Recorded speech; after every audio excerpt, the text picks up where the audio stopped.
बिस्मिल्लाहिर्रहमानिर्रहीम। अस्सलाम वालेकुम। आज 9 मई है और दिन है सोमवार का। लगता यह है कि चचा और भतीजी यानी शहबाज शरीफ साहब और उनकी भतीजी मरीम नवाज़ साहबा में ठन गई है और ये कोई पहली बार नहीं हो रहा। मुसलसल हमने देखा है कि शहबाज शरीफ साहब और मरीम नवाज़ में इख्तिलाफ़ात रहे, उनके बयानी का मामला हो, उनके तरीक़ाकार का मामला हो, उनके ग्रुप्स का मामला हो, उनके करीब लोगों का मामला हो, दोनों में माजी में भी बहुत इख्तिलाफ़ात रहे हैं। लेकिन इस वक्त हुकूमत क्योंकि मिल रही थी, इक़्तिदार क्योंकि मिल रहा था, केसेस से क्योंकि छुटकारा मिल रहा था, डील क्योंकि मिल रही थी, थोक के हिसाब से केसेस ख़त्म हो रहे थे, तो इसलिए चाचा भतीजी जो हैं वो दोनों एक पेज पर आ गए थे। लेकिन जब इक़्तिदार मिला तो इक़्तिदार मिलने के बाद शहबाज शरीफ ने मरीम नवाज़ के करीबी लोगों को उस तरह से ओबलाइज नहीं किया, यानी मरीम नवाज़, परवेज़ रशीद समेत बहुत से ऐसे लोगों को अहम ओहदे दिलवाना चाहती थी जिनको ओहदे नहीं दिए गए, और शहबाज शरीफ ने उन्हीं को ओहदे दिए जो शहबाज शरीफ अपने बयानी के मुताबिक जिनको समझते थे।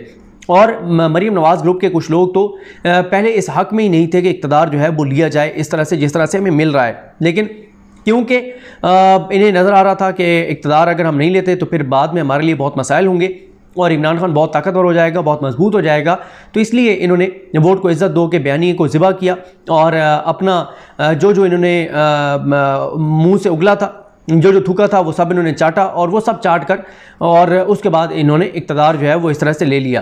अब इक़्तिदार तो ले लिया, अब उसके बाद ज़ाहिर अब बहुत सारी चीज़ें वो जो अपोजिशन में होते हुए आपको एक आप समझें कि एक स्पेस मिली हुई होती है, वो फिर उस तरह से नहीं रहती आपके पास। मरीम नवाज़ अगर अब समझती हैं कभी भी अपोजिशन में, तो वो अपोजिशन में नहीं है। अब उन्होंने जो जलसा किया, जो फतेह जंग में उन्होंने जलसा किया, उसमें उन्होंने जनरल फैज़ साहब पर तनकीद की और उसके बाद आपने देखा कि सोशल मीडिया पर एक बहुत बदतरीन कंपेन चली इदारे के ख़िलाफ़ और लोगों ने इदारे से पूछा कि जनाब एक सर्विंग कोर कमांडर के ऊपर मरीम तनकीद कर रही है, तो आप इस हवाले से क्यों नहीं रिस्पॉन्ड करते। तो ज़ाहिर है इसका दबाव तो शहबाज शरीफ पर आना है। तो शहबाज शरीफ से कल जो है वो ये सवाल किया गया उनसे मुलाकात में। असदुल्ला खान साहब ने उस मुलाकात का मुकम्मल अहवाल बताया अपने वीलॉग में, जो असदुल्ला खान साहब भी वहाँ पर मौजूद थे।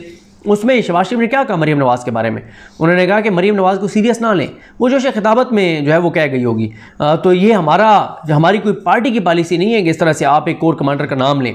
तो मरीम को डिसओन कर दिया शहबाज शरीफ ने, मरीम को जोश खिताबत में उन्होंने कहा कर दिया सीरियस ना लें। और यही अल्फाज जो अल्फाज आज कल शहबाज शरीफ ने मरीम नवाज़ के बारे में इस्तेमाल किए हैं, यही अल्फाज नवाज शरीफ शहबाज शरीफ के बारे में इस्तेमाल कर चुके हैं। जब मेरे ख्याल शहबाज शरीफ ने कुछ दावे किए थे, पता नहीं कोई बड़े बड़े, तो नवाज शरीफ से पूछा गया कि जनाब शहबाज शरीफ तो ये कह रहे हैं, तो उस पर नवाज शरीफ ने कहा था कि शहबाज शरीफ को सीरियस ना लिया करें, वो जोश खिताबत में ऐसे कर जाते हैं। अच्छा, फिर इन दोनों भाइयों के बारे में, इस ख़ानदान के बारे में सुप्रीम कोर्ट का फैसला मौजूद है कि इनके ऊपर एतबार ना करें क्योंकि इनके नज़दीक दयानतदारी, अमानतदारी, सच्चाई मैटर नहीं करती, ये झूठ बोलते हैं। इनके बारे में ये मरीम नवाज़ साहबा का आपके सामने मौजूद है, मेरी लंदन तो क्या पाकिस्तान में भी कोई जायदाद नहीं है, और फिर बाद में क्या कुछ सामने आया। तो इस वक्त अच्छा पहले इनकी हिकमत अमली भी रही है, ये हिकमत अमली भी रही है कि एक भाई जो है वो गिरबान पकड़ेगा इदारों के, दूसरा जो है वो बूट चाटेगा। इस वक्त दोनों इस मामले में तो एक पेज पर हैं। लेकिन मरीम, क्योंकि ज़ाहिर है मरीम की ट्रेनिंग ये हुई है कि फ़ौज को गालियाँ देनी है, गो के मरीम ने अपने कंडक्ट से ये साबित किया है कि मरीम ने तकरीबन मेरा ख्याल है नवंबर 2021 से लेके और अप्रैल मई 2022 तक इस्टेब्लिशमेंट को कोई गाली नहीं दी, फ़ौज को कोई गाली नहीं दी, सिर्फ एक शख्सियत को वो टारगेट कर रही हैं नवंबर से लेके और अब तक, और वो है जनरल फैज़ साहब। लेकिन अब उस पर भी शहबाज शरीफ ने कह दिया कि ये उनकी ज़ाती पॉलिसी है, इसको हमारी जमात की पॉलिसी जो है वो ना समझा जाए, और अगर FIA को कार्रवाई करनी है, अगर FIA ने इदारों पर हमले करने वालों के खिलाफ कार्रवाई करनी है तो पहले सबसे पहले तो मरीम नवाज़ के खिलाफ करें। बल्कि मैं आपको ये बता भी देता हूँ, कल जो इमरान खान ने एबटाबाद में खिताब किया है उस पर जो वज़ीर-ए-आज़म ऑफिस की जानिब से बयान जारी हुआ है, वो बयान जो है मैं आपके सामने रख देता हूँ। वो बड़ा हैरान कौन है वो बयान शहबाज शरीफ की जानिब से। वो बयान ये है कि वज़ीर-ए-आज़म शहबाज शरीफ ने इमरान खान के खिताब को पाकिस्तान के खिलाफ साजिश करार दे दिया। हालांकि मुझे तो कोई साजिश नज़र नहीं आई, मुझे तो कोई ऐसी चीज़ उसमें नज़र नहीं आई कि कोई पाकिस्तान के ऊपर हमला हो या साजिश हो। पाकिस्तान के कौमी इदारों के खिलाफ साजिशी बयानियाँ घड़ने वाला असल में मीर जाफ़र और मीर सादिक है, यानी इमरान खान असल में मीर जाफ़र और मीर सादिक है। एबटाबाद में आज रियासत पाकिस्तान आइन और कौमी इदारों को चैलेंज किया गया, कानूनी कार्रवाई करेंगे। इमरान न्याजी सियासत नहीं साजिश कर रहा है, यह साजिश पाकिस्तान के खिलाफ हो रही है। एक शख्स की अना, तकब्बुर, झूठ पर पाकिस्तान कुर्बान नहीं कर सकते। पहले इमरान न्याजी ने पाकिस्तान की मुईशत डुबोने की साजिश की, अब खाना जंगी कराने की कोशिश कर रहा है। इमरान न्याजी की मुल्क में खाना जंगी कराने की साजिश कुचल देंगे।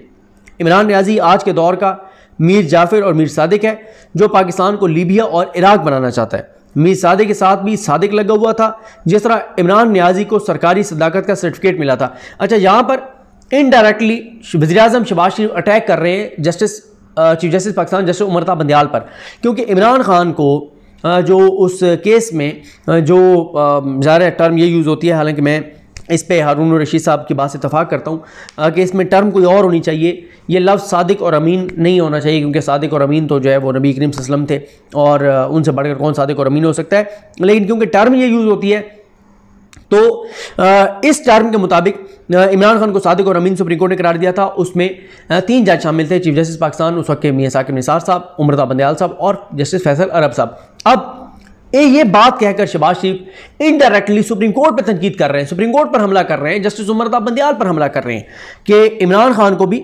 सरकारी सदाकत का सर्टिफिकेट मिला था। इमरान नियाजी उसी थाली में छेद कर रहा है जिसमें उसने खाया। पाकिस्तान के 22 करोड़ अवाम, आइन और कौमी इदारे एक शख्स के गुलाम नहीं। पाकिस्तान के 22 करोड़ अवाम, आइन और कौमी इदारे एक शख्स के गुलाम नहीं। इमरान नियाजी अवाम को अपना गुलाम बनाना चाहता है, इसे पाकिस्तान का हिटलर नहीं बनने देंगे।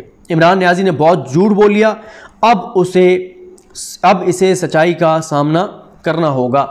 तो ये उन्होंने इरादा जाहिर किया कि अब इमरान खान के खिलाफ कार्रवाई होगी। हालांकि मेरा नहीं ख्याल को ऐसी उसमें बात थी कि ये इमरान खान के खिलाफ कार्रवाई करेंगे, खामखा में ये एक इशू जो है वो बना रहे हैं। अच्छा, पहले मैंने बता दिया कि मरियम को उन्होंने डिसऑन कर दिया कि ये हमारी पॉलिसी नहीं है। दूसरा, इमरान खान के खिलाफ ये आ गया।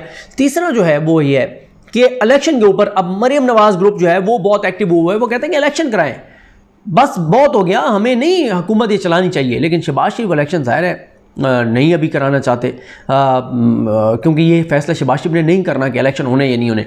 तो शहबाज शरीफ जो है वो इलेक्शन की तरफ नहीं जा रहे। मरियम नवाज ग्रुप अब ये कहना शुरू हो गया है कि भाई मईशत तबाही और बर्बादी की तरफ जा रही है, मुल्क में महंगाई है, लोड शेडिंग की सूरत हाल आपके सामने है, किसानों की सूरत हाल आपके सामने है, हमें हर तरफ से गालियाँ पड़ रही हैं, गंदे हम हो रहे हैं, मौलाना पीछे हट गया है, जरदारी पीछे हट गया है, जलील हम हो रहे हैं, ख्वार हम हो रहे हैं, बदनाम हम हो रहे हैं। इमरान खान का सब कुछ लोगों की नज़र से ओझल हो गया कि इमरान खान ने क्या वादे किए थे, महंगाई की क्या सूरत हाल थी। अब हमें, और ये भी शहबाज शरीफ ने बता दिया है कि तबाही और बर्बादी तो आ रही है पाकिस्तान में, मुआशी तौर पर भी हर हवाले से पेट्रोल बढ़ने जा रहा है और महंगाई बहुत ज़्यादा होने जा रही है। IMF इनको जो है ये IMF के सामने उल्टे लेटने जा रहे हैं, ये IMF के सामने घुटने टेकने जा रहे हैं, ये IMF की बातें मानने जा रहे हैं। बिजली पहले इन्होंने 4 रुपये 85 पैसे या 86 पैसे, फिर 2 रुपये कुछ पैसे, यानी कुछ 6.5 पौने 7 रुपये फ़ी यूनिट बिजली की कीमत में ये एक माह में इजाफा कर चुके हैं। एक माह में, ये पिछले कुछ अरसे में हबीब अकरम साहब बता रहे थे, उन्होंने वो फिगर्स पेश की जिसमें उन्होंने बताया कि वो जब ये तहरीक-ए-एतमाद आने से पहले जो है वो डॉलर जो है वो था तकरीबन 176-177 रुपये पे, आज 187-188 रुपये पे, यानी इस दौरान 10-11 रुपये बढ़ गया डॉलर। फिर उसके बाद इस वक्त आपकी मुईशत देख लें कौन चला रहा है, इसाक डार वहाँ से बैठ के चला रहे हैं लंदन से। इस पे अच्छा का बैरिस्टर साद रसूल ने, उन्होंने कहा है कि जिस मुल्क की मुईशत एक इश्तिहारी, एक मफरूर, मनी लॉन्ड्रिंग का मुलजिम पाकिस्तान से भागा हुआ, जो पाकिस्तान के वज़ीर-ए-आज़म के प्राइवेट जहाज में भागा, वो चला रहा हो, तो उन्होंने कहा उस मुल्क के बारे में अगर कोई ये कहता है कि वहाँ महंगाई कम होगी तो मैं उसके लिए दुआ ही कर सकता हूँ। और उन्होंने कहा कि इसाक डार को पहले भी आपने 4 बार मुईशत दी थी, 5 बार मजीद दे दें, होगा क्या? उसके लिए उन्होंने कहा आप इकनॉमिक हिटमैन जो है वो किताब पढ़ लें। तो अब मरियम नवाज ग्रुप जो है वो कहना शुरू हो गया कि जी इलेक्शन कराएं, इलेक्शन कराएं। अब नवाज शरीफ के ऊपर प्रेशर तो होगा अपनी बेटी का, लेकिन ये फैसला अब ना तो नवाज शरीफ ने करना है, ना ये शहबाज शरीफ ने करना है कि इलेक्शन कब होगा कब नहीं होगा। फिर इनके लिए मसला ये है, आदिल वड़ाई साहब ने इस पर बड़ी तफसील से बात की है अपने व्लॉग में, कि इनको ना सऊदी अरब से कुछ मिला है, ना इनको UAE से कुछ मिला है। गंदम का बहरान बड़ा शदीद होने जा रहा है, आटे का बहरान बहुत शदीद होने जा रहा है। 2-3 दिन में 200-300 रुपये जो है वो 20 किलो के आटे के ऊपर जो है थैले के ऊपर रेट बढ़ गए। अब ये कह रहे हैं 300 रुपये हम सब्सिडी देंगे। भाई ये 3 दिन में 300 बढ़ा कैसे? ये बढ़ गया और अब वो 300 की अब सब्सिडी दे के कम करेंगे। 300 किसकी जेब में जाएगा? किसको आप फ़ायदा देने जा रहे हैं? फिर इनको जो कल परसों सरेंडर करना पड़ा, जो पीका के ऊपर FIA ने अपील दायर कर दी और इन्होंने फिर वो सरेंडर किया, सोशल मीडिया के ऊपर दबाव आया, इन्होंने वो अपील वापस ली। अब वो अपील वापस लेने के बाद जो इस्लामाबाद हाई कोर्ट का फैसला है, उसके बाद ये फौज पर हमले करने वाले, तनकीद करने वाले किसी शख्स को गिरफ्तार नहीं कर सकते। इनके पास कोई लीगल आर्गूमेंट नहीं है। क्योंकि कल शहबाज शरीफ से एंकरों की जो मुलाकात हुई उसमें एक एंकर ने बड़ा इश्तियाल दिलाया शहबाज शरीफ को कि सोशल मीडिया पे जो कुछ हो रहा है इनको आप क्यों नहीं गिरफ्तार करते और ये वो, और फिर उन्होंने और भी इश्तिहाल दिलाया कि इमरान खान के खिलाफ आप क्या कर रहे हैं, वो ये कर रहा है, वो कर रहा है। उसका ये था कि इमरान खान के ऊपर भी क्रैकडाउन करें और सोशल मीडिया के ऊपर भी क्रैकडाउन करें। तो ऐसे लोग भी मौजूद हैं जो इमरान खान के दौर में इंसानी हकूक़ के चैंपियन बने हुए थे और कल जो है वो शहबाज शरीफ को जो है वो इश्तिहाल दिला रहे थे। उसके बाद शहबाज शरीफ ने बता दिया कि पेट्रोल महंगा होगा और गंदम का भी उसने बता दिया कि 3 मिलियन यानी 30 लाख टन ये मैं अब मुझे एग्जैक्ट फिगर नहीं पता, लेकिन 30 लाख टन है या कितनी गंदम बहरहाल इंपोर्ट करने जा रहे हैं। और रशिया से हमें मिल रही थी 30% सस्ती, लेकिन अब ये दुनिया में जहाँ से ख़रीदेंगे बहुत महंगी ख़रीदेंगे, दरम्यान में माल बनेगा, पैसा बनेगा, करप्शन होगी, लूट मार होगी। रशिया से इसलिए नहीं ख़रीदेंगे क्योंकि अमेरिका साहब बहादुर को नाराज़ तो नहीं करना ना, जो लाए हैं उनको तो नहीं नाराज़ करना, तो उनकी मिन्नत तरला कर लें, उन्हें कहेंगे मेहरबानी करें जी हमें लेने दें रशिया से, हमने आपको सर्व करना है, आपको अगर जो चीज़ें बड़े लेवल पे चाहिए वो हम देने के लिए तैयार हैं, लेकिन गंदम हमें वहाँ से लेने दें। अमेरिका की मिन्नत कर लें, इंडिया भी पेट्रोल और डीजल ले रहा है रशिया से, आप भी ले लें, इतनी तो उनकी मिन्नत कर लें। या उन्हें कहें कि आपको इतने डॉलर दे दें, इतनी आपकी इमदाद देते हैं कि आप लोगों को सस्ता पेट्रोल और डीजल दे सकें। आपने गुलामी ही करनी तो गुलामी, और आप कहते हैं हम भिखारी हैं तो भिखारी हैं, तो आपको भीख तो ले लें, इतनी तो ले लें कि कौम को तो कुछ चलें, कुछ सुख का सांस आप दे दें। फिर इनसे एक्सटेंशन का सवाल हुआ शहबाज शरीफ साहब से, उन्होंने कहा जी अभी इसके ऊपर मैंने कोई फैसला नहीं किया कि जनरल बाजवा साहब को एक्सटेंशन देनी है नहीं देनी, आर्मी चीफ किसको लगाना है, सीनियर मोस्ट को लगाना है, किसी जूनियर को लगाना है। उन्होंने कहा ये अभी जो है वो ज़ाहिर है मामला ही दूर है, तो इसलिए अभी मैंने इसके ऊपर कोई फ़ैसला नहीं किया। तो ये चीज़ें जो इस वक्त नून लीग के अंदर चल रही हैं। नून लीग के अंदर मैंने आपको बता दिया क्या चल रहा है कि नून लीग के अंदर इस वक्त मरीम नवाज़ ग्रुप और शहबाज शरीफ ग्रुप में ठन गई है, क्योंकि शहबाज शरीफ ने मरीम नवाज़ ग्रुप के लोगों को ओबलाइज नहीं किया, उनको उस तरह से किरदार नहीं दिया और मरीम नवाज़ के बयानात को भी डिसऑन कर दिया है। तो चीज़ें कोई नून लीग के अंदर जो है वो ठीक नहीं चल रही, गवर्नेंस इनसे हो नहीं रही, मुइशत इनसे संभाली नहीं जा रही, इमरान खान का बयानिया इनसे काउंटर नहीं हो रहा, कुछ भी इनसे नहीं हो रहा, और बड़े हालात जो हैं वो शहबाज शरीफ के और इस हुकूमत के ख़राब हैं।